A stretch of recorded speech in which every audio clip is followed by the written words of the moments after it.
नमस्कार, आपण पाहतात रयत संवाद न्यूज चॅनल। परतूर तालुक्यातील ढोणवाडी येथे प्रतिपौर्णिमा साजरी।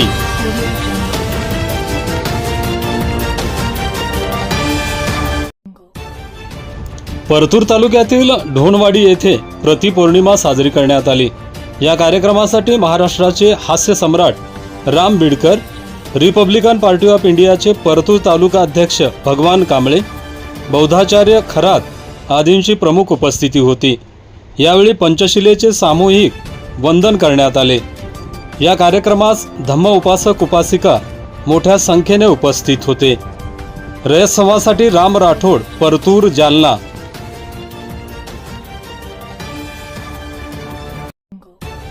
प्रथम आपलं नाव काय आहे?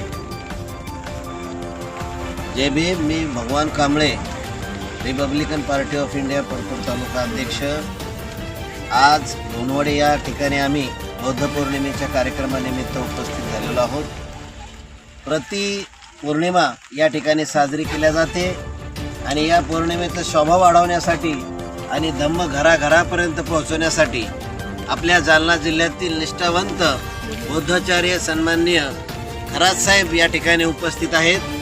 त्याचबरोबर महाराष्ट्रातले प्रबोधनकार जे हास्य सम्राटही आहेत, हेही योगायोग या कार्यक्रमाला आज उपस्थित झालेले आहेत। आष्टी येथून डॉक्टर बाबासाहेब आंबेडकर स्मारक समितीचे अध्यक्ष सन्मान्य रामभाऊजी मोरे, त्याचबरोबर पॅन्थर अमोल साळवे, आमचे दाजी गणपतजी वाघमारे यासह या ठिकाणी सर्व बौद्ध उपासक उपासिकांनी आजच्या बौद्ध पौर्णिमेनिमित्त तथागत भगवान गौतम बुद्धाला वंदन केले, बाबासाहेब आंबेडकराला वंदन केले। हा कार्यक्रम अत्यंत बोध घेण्यासारखा आहे जालना जिल्ह्यातील प्रत्येक गावातील खेड्यापाड्याने, कारण आम्ही बघतो प्रत्येक पौर्णिमा या ठिकाणी न चुकता केल्या जाते आणि इथल्या बौद्ध समाजाची परिस्थिती इतकी नाजूक आहे, हालाकीची परिस्थिती आहे, परंतु बौद्ध धर्माचे विचार पुढे नेण्यास हे गाव सगळ्यात एक नंबर आहे, असा याचा आम्हाला सार्थ अभिमान आहे।